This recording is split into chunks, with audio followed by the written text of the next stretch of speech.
19절에서 22절까지 한 목소리로 들어 있습니다.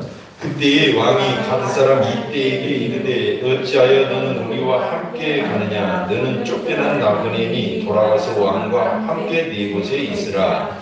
너는 어제 왔고 나는 정처 없이 가니 오늘 어찌 너는 우리와 함께 또 돌아다니게 하리요? 너도 돌아가고 내 동포들도 데려가라. 은혜와 진리가 너와 함께 있기를 원하노라 하니라. 이때가 왕께 대답하여 이르되 여호와의 살아계심과 내 주 왕의 살아계심으로 맹세하노니 진실로 내 주 왕께서 어느 곳에 계시든지 사나 주나 종도 그곳에 있겠나이다 하니 다윗이 이때에게 이르되 앞서 건너가라 하며 가드 사람 이때와 그의 수용자들과 함께 그와 함께하는 아이들이 다 건너가고. 아멘. 오늘 사무엘하 15장 19절에서 22절까지 말씀을 가지고 함흥차사라는 제목으로 여러분과 함께 은혜를 나눌까 합니다. 이 함흥차사라는 사자성어를 알고 계시죠? 조선 왕조 태조 이성계와 그 정부인 신흥왕후 한씨의 사이에 태어난 다섯째 아들 이방원이 두 차례의 왕자의 날을 일으킵니다. 그래가지고 자기 형 정종이죠. 이대왕 정종을 물러나게 하고 자기 형제들 여럿을 죽이게 됩니다. 그래서 권력을 잡아요. 그리고 3대 태종왕이 돼요. 이 과정에서 외척이나 또는 자기 사돈의 처가에 이르기까지 그냥 정적이라 생각되면 다 수청을 합니다. 여기에 분노한 아버지 이성계는 그만 고향인 함흥으로 가버려요. 갈 때 맨몸으로 가는 게 아니라 왕의 권위를 상징하는 이 옥새를 가지고 가버렸어요. 그러니까 여기에 이방원이 왕 노릇을 하려고 하는데 이게 난감한 것이에요. 아버지도 떠나버렸지. 그래서 함흥으로 몇 차례 차사를 보냅니다. 왕의 사신이죠. 근데 이성계가 집들의 초소를 설치해가지고 차사가 오기만 하면 연락을 받고 말 타고 가서 활로 쏴서 죽이는 거예요. 그래서 그 함흥으로 갔던 차사들이 돌아오지 않는다 해서 함흥차사 어떤 일을 시키러 보내면 하대명령으로 돌아오기 일이 처리되지 않은 경우 그런 경우들을 이제 함흥차사다 그렇게 표현하죠. 비록 야사에 기록된 그런 이야기지만 권력 앞에서는 부자지간도 형제지간도 없다는 그런 냉엄한 교훈을 우리에게 주는 그런 이야기입니다. 근데 이런 비슷한 이야기가 오늘 본문에 나오는 겁니다. 다윗왕, 그 위대한 다윗왕에게 아들이 여럿 있었는데 그 중에 압살롬이라고 하는 아들이 참 잘생기고 잘났어요.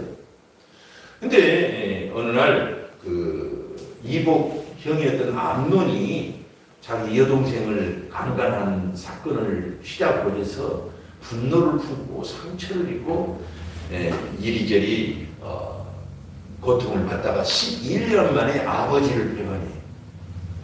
그러니까 참 불행한 여정이죠. 압살롬 입장에서도. 그래서 아버지를 반역하고 아버지를 죽이려고 군대를 동원합니다. 보면 정말 냉혹하죠. 정말 역사에서나 성경에서나 정말 권력이나 돈 앞에서는 정말 냉혹하다는 걸 알 수 있어요. 근데 여러분 그건 어떤 먼 남의 얘기가 아닙니다. 사실은 처음 하나님의 나라 천국에서도 하나님의 그 보좌 영광을 독차지하기 위해서 사탄이 반역을 해요. 거기서 끝난 게 아니라 에덴 동산에서 아담과 하와 우리 태초의 그 조상님들께서 하나님처럼 되려고 선악과를 따먹다가 그만 타락하고 모든 걸 잃어버립니다. 근데 중요한 것은 하나님을 배반했다는 것입니다. 하나님의 말씀도 배반했지만 하나님처럼 되려는 그 욕심을 품었다는 것이 이 죄성의 깊은 뿌리 속에 들었다는 거예요. 그것이 저와 여러분이 막 태어난 원죄 안에 이런 역성들이 들어있는 것입니다. 하나님을 향해 끊임없이 반역하고 이게 일상화가 된 거예요. 그래서 민수기 14장 22절 보면 내 영광과 애국과 광야에서 행한 내 이적을 보고서도 이같이 10번이나 나를 시험하고 내 목소리를 청종하지 아니한 그 사람들은 이스라엘 사람들이 그래서 늘 기적을 체험하면서도 하나님을 배반하고 또 배반하고 또 배반하고 10번만 배반한 게 아니고 더 많이 했는데 완전수 10번을 쓴 거예요. 그러니까 저나 여러분이나 이 죄성 안에는 하나님을 배반하고자 하는 마음이 들었다는 것을 기억해야 됩니다. 이게 바로 죄인들의 모습이죠. 그래서 우리는 하루에도 12번은 더 거역을 해요. 하나님을. 저는 그런 적이 없는데 열심히 살려고 노력하고 믿음으로 살려고 그랬는데. 근데 성경은 이 거역에 대해서 어떤 표현하는 어떤 거역이 아니라 일상적인 삶에서 그럴 수 있다는 것을 말씀하시네요. 일상적인 삶에서. 예수님께서 마태복음 25장 44절에서 45절 보면 그 양과 염소의 비유를 통해서 말씀하십니다. 그들도 대답하여 이르되 이제 지옥으로 떨어지는 하나님께 버림받는 마지막 날 그들을 향해서 이렇게 말씀하신 거예요. 주여 우리가 어느 때에 주께서 죽이신 것이나 목마르신 것이나 나그네 드신 것이나 헐벗으신 것이나 병드신 것이나 옥에 갇히신 것을 보고 공양하지 아니하더이까. 막 특별한 신앙의 행위여야만 된 줄 알았던 모양이에요. 그리고 자기가 하나님이 나타나시면 예수님이 나타나시면 절대 그럴 일 없다는 거예요. 근데 예수님 뭐라고 말씀하십니까? 임금의 비유를 통해서 임금이 대답하여 이르시되 내가 진실로 너희에게 이르노니 이 지극히 작은 자 하나에게 하지 아니하는 것이 곧 내게 하지 아니하는 것이니라 하시니. 그랬습니다. 그러니까 우리의 거역과 하나님을 향한 배반과 불순종은 특별한 게 아니고 일상적인 삶에서 많이 그럴 수 있다는 것입니다. 놀랐죠? 하나도 안 놀라요? 정말 놀라운 일이에요. 그래서 우리로 하여금 좀 더 깨어있는 신앙생활을 하도록 말씀하시는 것입니다. 저도 여러분도 이 정말 일상적인 삶에서 하나님을 기쁘게 하기도 하고 또 하나님의 말씀을 거역하기도 한다는 것을 그렇게 깨달아야 돼요. 그래야 복음이 되고 현실을 이기고 자기를 이기고 환경을 이기는 능력이 되는 것입니다. 자, 이제 인정하시고 그런 관점으로 세상을 삽시다. 우리는 일상적인 삶에서 하나님을 기쁘시게도 하고 또 배반도 한다. 이런 상황에서 다윗이 아들조차도 배신하고 칼 들고 등에 칼을 꽂으려고 쫓아오는 판국에 이방인이었던 이때라는 사람, 이때라고 아니고 이때라고 발음할 수 있습니다. 근데 하여튼 블레셋 사람인데 목숨을 걸고 충성을 서약을 해요. 이 사건을 통해서 오늘 본문에 나온 겁니다. 우리가 믿는 복음의 어떤 그림자들을 볼 수가 있어요. 그 굉장히 중요한 교훈을 얻을 수가 있다는 것입니다. 첫 번째는 뭐냐면 죄인에 대한 하나님의 큰 배려를 우리가 느낄 수가 있어요. 여러분 전쟁 중에는 말이죠. 적군인지 아군인지 피하 식별이 굉장히 중요합니다. 비행기가 떴다. 적군이 저쪽에서 산 등선을 타고 왔다. 그래서 서로 이 신호를 하거나 전자장치를 몸에 지닙니다. 비행기도 그렇고 요즘은 이제 첨단으로 나가서 그래서 피하를 식별을 해야 자기 편 오인을 하지 않고 잘못하면 자기 편을 죽일 수 있거든요. 어젯밤에 이제 할로윈 데이라 해서 이태원에 수십만 명이 10만 명 이상이 몰려들었대요. 그 좁은 골목에. 그래가지고 이 젊은이들이 이 축제를 하는데 할로윈에 대한 여러분들의 그 기원을 아시죠? 온갖 마귀 분장, 귀신 분장을 해가지고 이렇게 노는 거예요. 이방인 관심에서 온 건데. 근데 안타깝게도 그 좁은데 사람들이 밀려들어가지고 압사되고 해가지고 무려 공식적으로 기사에 나온 것만 149명 지금 계속 속출하고 있대요. 사망자가 지금도. 참 안타깝습니다. 우리가 그들을 위해서 기도하고 정말 유족들을 위해서 기도해야 됩니다. 그런 한편으로는 이런 악한 문화가 정말 물러가야 돼요. 그래서 교회 기독교 계통에서는 홀리원데이라고 해서 기독교 문화를 더 확장시키자 하는 운동이 지금 일어나고 있어요. 할로윈데이는 그야말로 귀신 문화거든요. 여러분들이 인터넷 찾아보시면 알지만. 하여튼 여기에서도 사람들이 막 죽어간다고 큰일 났다고 넘어졌다고 경찰 부르라고 구급차 부르라고 해도 이게 진짜 죽은 사람인지 다친 사람인지 분간이 안 된 거예요. 가짜로 코스프레를 하고 있는지. 그래서 더 혼란에 빠졌다고 합니다. 놀라운 일이죠. 막 구급차 소리를 듣고 그게 그 리듬에 맞춰서 춤을 추고. 그래서 정말 안타깝고 교회가 정말 위해서 기도하고 이들의 영혼들을 위해서 기도하고 이런 문화를 위해서도 기도해야 될 줄 압니다. 하여튼 우리가 이기 속에 빠지면 적인지 아군인지 분간이 어렵게 된다는 것입니다. 지금 다윗이 도망가는 처지에 압살롬이 막 갑자기 반란을 일으켜서 아들이 쫓아오는데 지금 블레셋 사람 이때가 와서 충성하겠다고 온 거예요. 다윗에게 붙은 거 600명을 이끌고. 근데 자기 친아들도 자기 등에 칼을 꽂으려고 하고 이스라엘도 나를 배반하는데 이 혼란 중에 이 사람이 진짜인지 가짜인지 알 수가 없는 것입니다.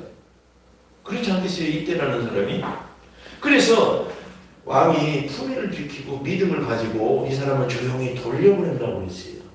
차라리 나에게 오는 것보다 이 압살롬에게 가는 것이 이 사람의 생명을 위해서도 좋고 여러모로 이 사람을 배려하는 걸로 판단을 한 거예요. 그래가지고 19절에 보니까 그때 왕이 가드 사람 이때에게 이르되 어찌하여 너도 우리와 함께 가느냐 너는 즐겨 쫓겨난 나그네이니. 아마 본국 이 블레셋에서도 쫓겨났어요. 그래서 600명을 이끌고 왔기 때문에 갈 곳이 없는 것입니다. 그러니까 돌아가서 차라리 왕과 함께 네 곳에 있으라 그랬어요. 이 왕은 압살롬입니다. 근데 사실은 원어는 왕이라고 자처하는 이런 식의 이제 용어예요. 압살롬에 가라 이거예요. 그 사람에 가라. 공동 번역은 이제 돌아가서 새 왕을 섬기며 지내시오 이렇게 번역을 했어요. 어쨌든 배려를 한 겁니다. 나한테 쫓아가지고 괜히 압살롬에 가래 죽지 말고 압살롬에게 붙어라. 나는 지금 쫓기는 인생이다. 굉장한 배려죠. 이 적이니까 적인지 아군인지 구분이 안 되는 상황에서 최대한 배려를 하고 있는 거예요. 이 다윗의 면모를 알 수 있죠. 하나님을 섬기려고 하는 다윗의 면모. 20절에 보니까 너는 어제 왔고 진짜 어제 왔다는 게 아니라 최근에 망명을 하는 사람이에요. 근데 나는 정처없이 또 간다 이거예요. 어찌 우리와 함께해서 또 돌아다닐 수 있겠느냐 너도. 그래서 20절 하반절에 보니까 너도 돌아가고 내 동포들도 데려가라. 은혜와 진리가 너와 함께 있기를 원하노라 그랬어요. 가는 마당에 은혜와 진리를 언급하면서 최대한 하나님의 복을 빌어주는 것입니다. 은혜와 진리는 이 구약이나 신약이나 최대한의 복을 실어줄 때 이런 단어들을 썼어요. 그래서 에베소 2장 11절을 보면 사실은 우리도 이방인이었다는 것입니다. 저나 여러분이나 이스라엘 민족 아니죠. 그러니까 다 이방인이에요. 근데 하나님의 은혜와 배려 속에서 복음을 듣게 되고 오늘날 이와 같이 우리가 천국의 소망을 갖고 이 땅을 어려움을 이겨나가는 그런 믿음의 사람들이 된 것입니다. 에베소 2장 11절에 그러므로 생각하라 너희는 그때의 육체로는 이방인이요. 이방인이잖아요. 손으로 육체에 행한 할례를 받은 무리라 칭하는 자들로부터 할례를 받지 않은 무리라 칭함을 받은 자들이니라. 우리를 향해서 유대인들은 아마 무할례자라고 막 그렇게 말하겠죠. 자기들 함부로 밥 먹는 거나 그런 친구 섞어주지도 않아요. 유대인의 친구가 됐다는 건 굉장한 배려를 받았다는 뜻입니다. 그래서 하여튼 저나 여러분이나 원래는 이방인입니다. 원래는 죄인입니다. 유대인들의 입장에서 볼 때는 정말 지옥의 땔감도 되지 못하는 이방인들이에요. 그런데 우리를 향해서 하나님의 큰 배려가 내려왔으니 바로 예수 그리스도를 모든 사람을 위하여 보내셨다는 것입니다. 이것이 은혜와 진리예요. 그래서 요한복음 1장 14절에 말씀이 육신이 되어 우리 가운데 거하심에 우리가 그의 영광을 보니 아버지의 독생자의 영광이요 은혜와 진리가 충만하더라. 할렐루야. 예수 그리스도는 은혜와 진리가 충만하신 분입니다. 그분만 잘 만나고 섬기면 그는 진리로 충만해지게 돼요. 이단에 걸려 넘어가지도 않고 이 세상에 험난한 세상에서도 은혜를 풍성하게 들을 수가 있어요. 17절에도 율법은 모세로 말미암아 주어진 것이요 은혜와 진리는 예수 그리스도로 말미암아 온 것이라. 복음은 바로 이와 같이 하나님의 큰 배려입니다. 죄인을 향하신 큰 배려. 할렐루야. 그러니까 정말 감사하죠. 저와 여러분은 복음을 받을 만한 그런 자격도 못했어요. 그래서 우리는 이 배려 앞에 어떻게 해야 되느냐? 소망을 가져야 된다는 것입니다. 나 같은 사람도 은혜 받을 수 있다. 내가 한 짓을 보면 교회를 향해서 지도자들을 향해서 별 은혜 받지 못할 존재지만 회개하고 돌이키고 하나님께 소망을 둘 수가 있다는 것입니다. 놀랍죠. 그래서 모두에게 큰 소망이 되는 것입니다. 여러분 복음서들을 보면 예수님께 찾아왔던 많은 병자와 문제 있는 자들을 보세요. 한결같이 세상에서는 버림받은 자요. 신앙생활도 제대로 못하는 그런 사람이라고 뭐라고 할까요? 천대받던 사람들이에요. 신앙생활 잘했다고 하는 사람들은 예수님께 잘 안 왔어요. 교만해갖고. 그래서 이 복음은 정말 하나님의 은혜요. 나 같은 죄인도 살리신 하나님의 큰 사랑이 아닐 수가 없는 것입니다. 그러니까 여러분, 저나 여러분이나 소망을 가집시다. 내가 가서 사람을 때려잡는 것도 아니지만 하나님 입장에서는 크고 작은 많은 일들로 우리는 죄인인 것입니다. 언행 심사를 보면 하나님께 나아갈 수가 없는 것이에요. 그래서 저나 여러분이나 큰 소망을 가지고 주께 나아가서 은혜를 받고 강건함을 얻고 세상의 승리를 쟁취하는 것입니다. 그래서 로마서 5장 8절을 읽어보면 우리가 아직 죄인 되었을 때에 죄인 되었다는 건 뭐예요? 아직 내가 회개하지도 않고 회개했는지 어쩐지 불분명한 상태인 거예요. 아직 죄인이 있을 때 그리스도께서 우리를 위하여 죽으심으로 하나님께서 우리에 대한 자기의 사랑을 확증하셨느니라. 아멘. 이렇게 말씀하셔요. 복음은 죄인에 대한 하나님의 큰 배려입니다. 이것이 오늘 사건에 나타난 이 다윗의 도망이라고 할까요? 압살롬의 반역 사건에서 나타난 그림 복음의 한 그림자예요. 그런데 이 놀라운 은혜일지라도 하나님의 배려일지라도 우리가 해야 될 일이 하나 있어요. 그건 뭐냐면 우리는 주님의 껌딱지가 되어야 돼요. 뭐가 되어야 돼요? 껌딱지. 딱 달라붙어 있어야 된다 이거예요. 제 이름이 뭐예요? 수일이 아닙니까? 그래서 가는 곳마다 수일씨 그랬어요. 어느 날 사모님이 저에게 차전도사님 수일씨 껌딱지처럼 달라붙어가지고 그래서 제가 막 기도를 하면서 이 고생스러운 일에 아무나 좀 그렇게 할 수도 없잖아요. 그래서 좀 시간을 뒀는데도 그렇게 찰떡같이 믿고 껌딱지처럼 붙어있더니 저렇게 훌륭한 사모님이 되셨어요. 그리고 새 자식을 잘 키우고 할렐루야. 안 한 사람들은 두 그릇씩 잡으세요. 어쨌든 이때라는 사람이 다윗이 그 말을 들었으면 갈등을 하면서 정말 돌아가는 게 낫지 않을까라고 생각을 했을 겁니다. 근데 오히려 맹세를 하면서 이렇게 말하는 거예요. 이때가 왕께 대답하여 이르되 여호와의 살아계심과 내 주 왕의 살아계심으로 맹세하옵나니 진실로 내 주 왕께서 어느 곳에 계시든지 사나 죽으나 종도 그곳에 있겠나이다 하고 그냥 목숨을 걸고 맹세를 해요. 이제 다윗에게 붙어 있다가 이제 다윗이 예를 들면 왕권 회복에 실패하면 이때는 그대로 죽는 거예요. 그 사람이 데리고 온 600명 그냥 몰살 당하는 겁니다. 안 그렇겠어요? 그런데 목숨을 걸고 다윗에게 충성을 해요. 이게 이때가 보인 태도입니다. 이방인 이때가 보인 태도예요. 지금 친백성들, 아니 친아들도 다윗을 배신했어요. 근데 그 기회가 이때라고 하는 이방인에게는 은혜의 기회가 된 겁니다. 놀랍지 않으세요? 역설적이게도 자기의 가까운 사람들은 다 떠났는데 그 빈자리를 이때라는 사람이 들어와서 은혜의 자리를 차지하게 된 사건이 된 거예요. 이 충성 때문에. 그래서 로마서 11장 25절에 형제들아 너희가 스스로 지혜 있다 하면서 이 신비를 너희가 모르기를 내가 원하지 아니하노니 이 신비는 이방인의 충만한 수가 들어오기까지 이스라엘의 덜어는 우둔하게 된 것이라.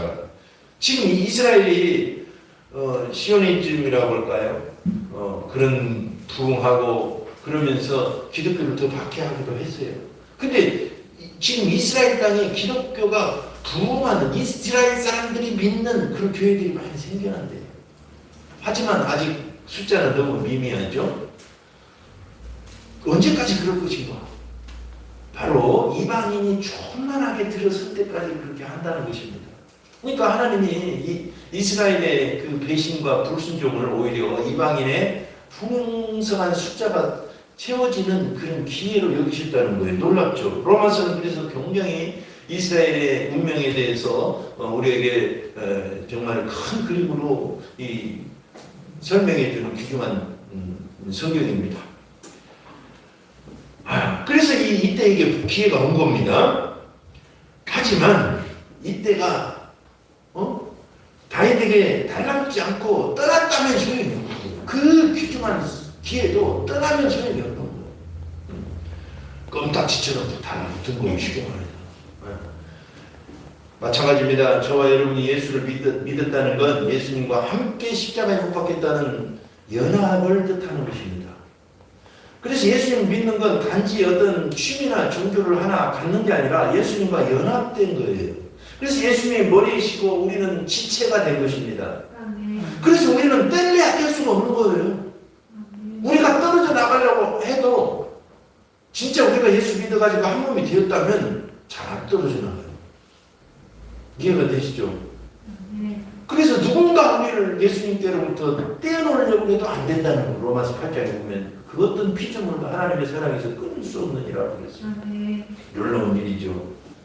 그래서 우리는 해야 될 일은 쉽습니다. 껌딱지처럼 달라붙으려고 고생할 필요도 없고 그냥 믿고 따르기만 하면 우리는 한 몸이기 때문에 예수님과 하나가 되어서 은혜를 받게 되는 것입니다. 요한복음에도 보면 우리를 포도의 가지라고 표현해요. 예수님은 나무입니다. 우리는 가지여서 그 나무에 잘 붙어 있으면 언제든지 은혜 속에 살아가는 거예요. 이게 핵심 중에 핵심인데 우리가 잘 못 되는 것은 떨어져 나간 거고 그 가지로부터 생명을 얻지 못한 것일 뿐입니다. 우리가 잘 되고 생명이 있고 누군가 저렇게 잘 되고 왜 그렇게 은혜를 받고 저렇게 복을 차지하고 있나? 예수님께 껌딱지처럼 잘 붙어 있을 뿐이에요. 이것이 비결입니다. 할렐루야. 네. 그 사람이 가서 뭐 100일 기도를 했다든가 그런 거 없어요. 그냥 예수님께 믿음으로 잘 붙어있기만 했더니 은혜 받고 자기를 이기고 환경을 이기고 흑암을 이겨서 자기가 가는 곳마다 어려움을 이기고 강건하게 되어서 천국을 이루는 것입니다. 이게 복음이에요. 그냥 우연히 되었다. 그냥 저 사람은 행운이다. 그건 미신입니다. 우리는 미신을 믿지 않고 주님 주신 복음을 가지고 현실을 이겨나가는 담대한 믿음을 가진 자들입니다. 아멘. 그래서 로마서 14장 8절에도 우리가 살아도 주를 위하여 살고 죽어도 주를 위하여 죽나니 그러므로 사나 죽으나 우리가 주의 것이로다 그랬어요. 바울은 이 믿음을 알고 껌딱지처럼 주님 나는 주님 것입니다. 죽으나 사나 마음대로 하세요. 내 인생 책임지세요. 그렇게 한 거예요. 이때가 그렇게 한 거예요. 이때 이 블레셋 사람 이때가 다윗왕 왕이시여 나는 그냥 왕께 달라붙어 있을 때니까 죽든지 살든지 이제 왕과 운명을 함께할 것입니다. 이것이 우리에게 보여주는 큰 복음의 그림자입니다. 우리가 해야 될 일은 오직 그거 하나입니다. 예수님께 딱 달라붙어 있으면 된다는 것입니다. 아멘. 그 유명한 룻기에 나오미의 며느리 룻 얘기가 딱 여기에 맞는 얘기잖아요. 룻도 이 모함 여인이었어요. 이방 여인이었어요. 근데 며느리로 들어왔어요. 우리나라로 말하면 다문화 가정이었죠. 근데 그냥 남편이 죽어버린 거예요. 젊어서.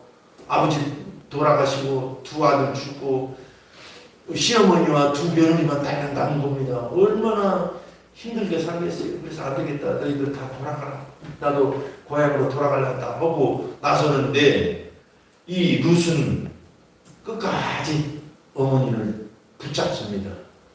그 어머니가 좋아서라기보다는 가만히 보면 그의 말 속에서 보면 하나님을 믿고 싶은 거예요. 룻기 1장 16절에 룻이 이르되 내게 어머니를 떠나며 어머니를 따르지 말고 돌아가라 강권하지 마옵소서. 어머니께서 가시는 곳에 나도 가고 어머니께서 머무시는 곳에 나도 머물겠나이다. 어머니의 백성이 나의 백성이 되고 어머니의 하나님이 나의 하나님이 되시리니. 아멘. 물론 시어머니가 좋고 감사했겠죠. 그런데 그 핵심에는 제일 마지막 말이 중요한 거예요. 나의 하나님이 된다.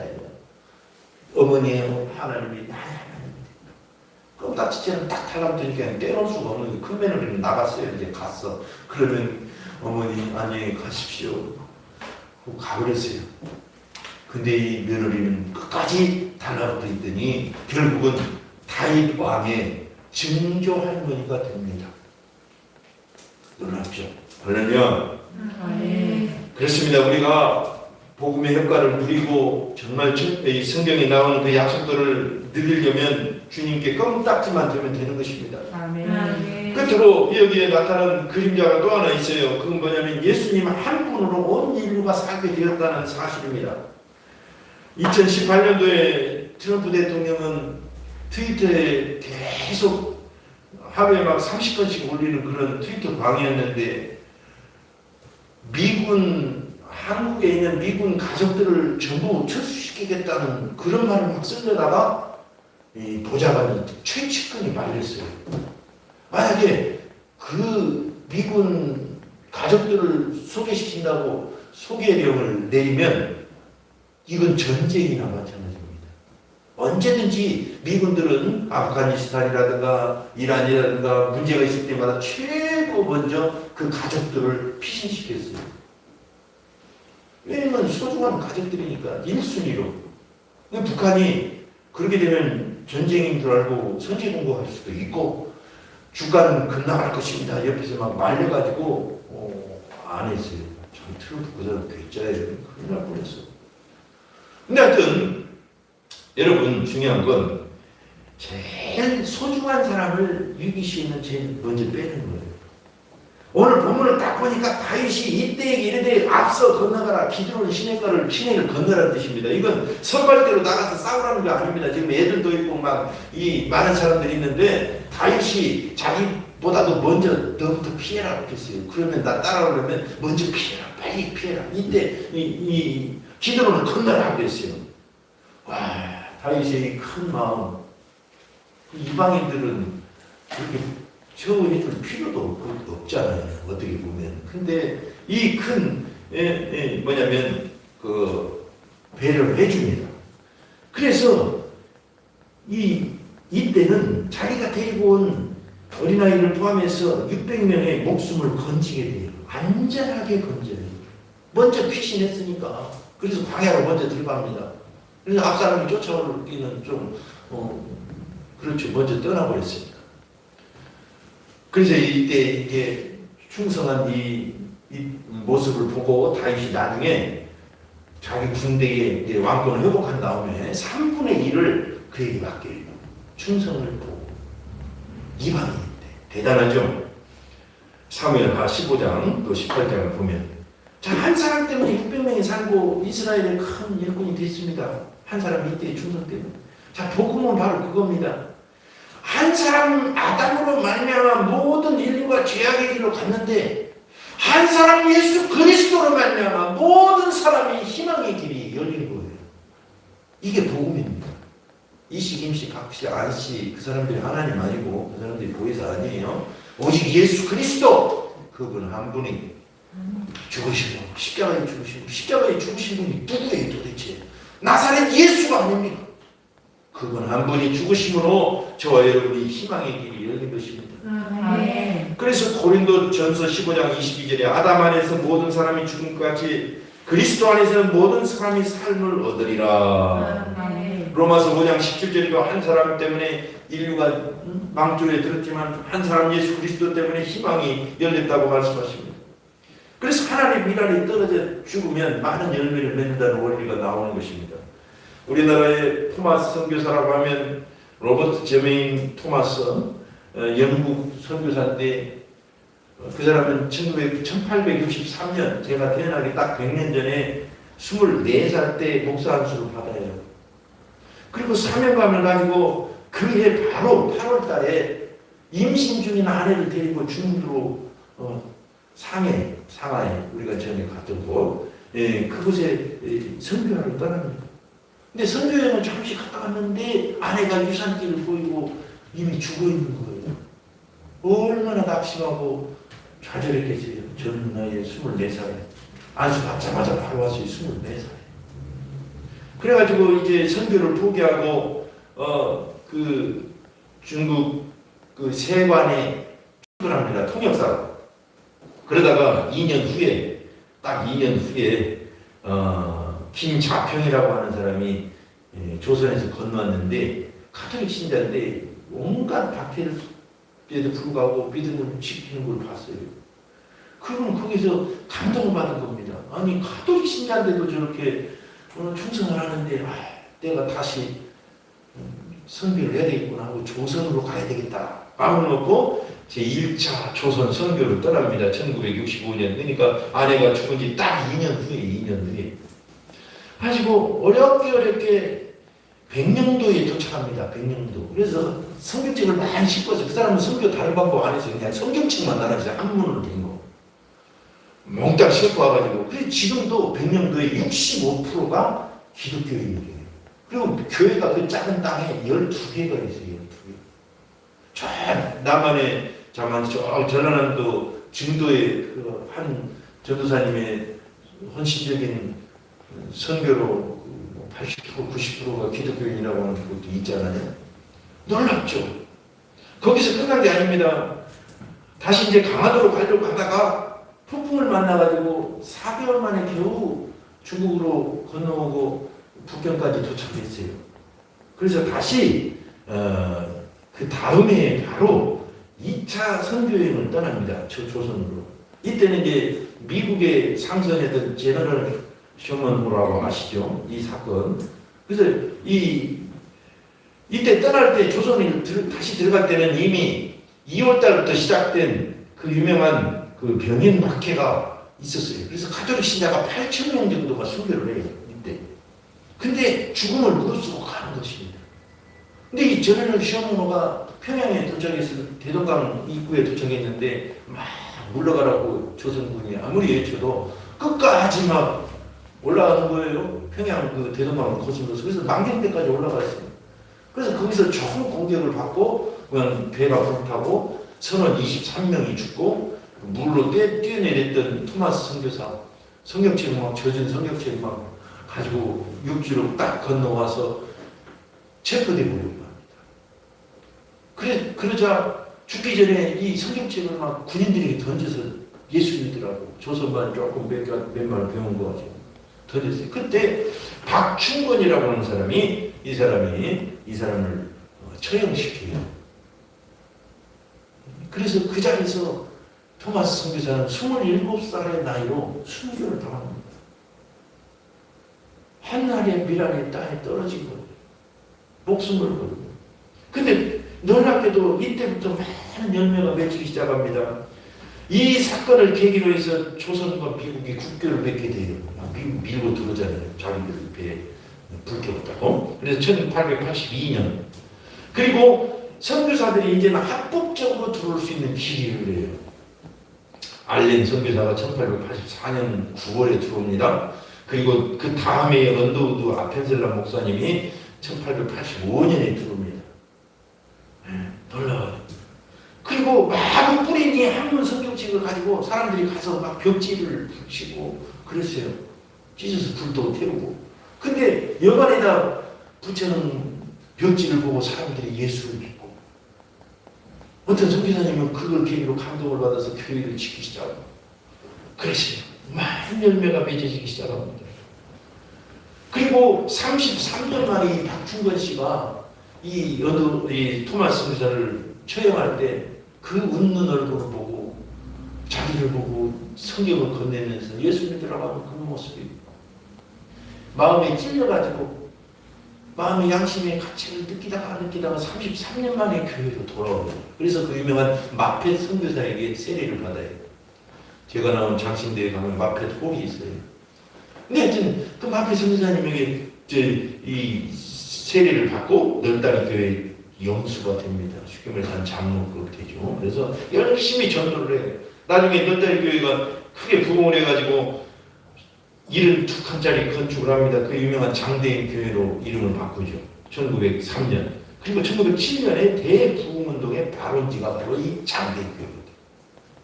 한 사람의 죽음으로, 어쩌면 이 토마스 선교사 때문에 한국의 이 큰 선교가 시작된 것입니다. 시작된 거기 수많은 열매를 맺게 되었습니다. 어쩌면 저와 여러분은 작은 기도, 이까지 별 볼 일이 있어요. 그 작은 기도의 미랄이 큰 열매를 맺을 수 있어요. 여러분들이 했던 작은 권면, 작은 희생, 내가 드린 예배 한 번, 그것이 하나님 앞에서 많은 열매를 거둘 수가 있습니다.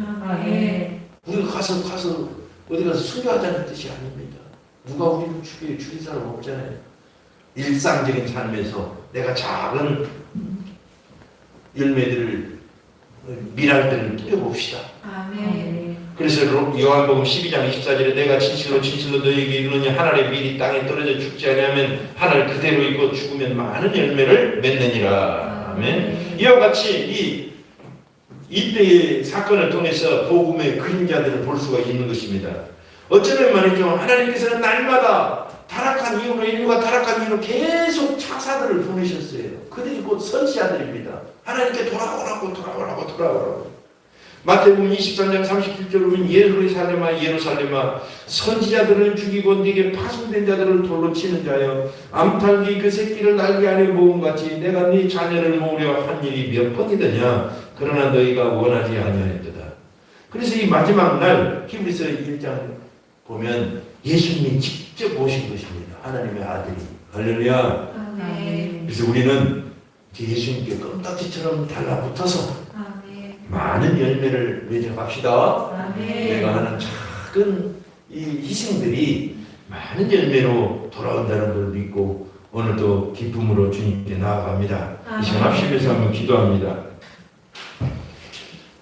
우리는 이 이방인 이때 들어보지도 보지도 듣지도 못한 정말 이 이방인 역사 속에서 언급될 가치조차도 없는 이 작은 이방인 한 사람을 통해서 우리는 복음의 한 그림자를 봅니다. 하나님이 우리를 향한 배려가 어떻게 큰지, 그리고 그에게 믿음으로 연합하면 어떤 은혜가 있는지, 한 사람이 이와 같이 믿음으로 많은 영혼이 구원을 얻은 것처럼 예수님 한 분이 죽으심으로 인류가 살아나게 되었고 저와 여러분이 소망을 갖게 된 것입니다. 이 시간 하나님께 감사하면서 하나님, 나도 작은 거지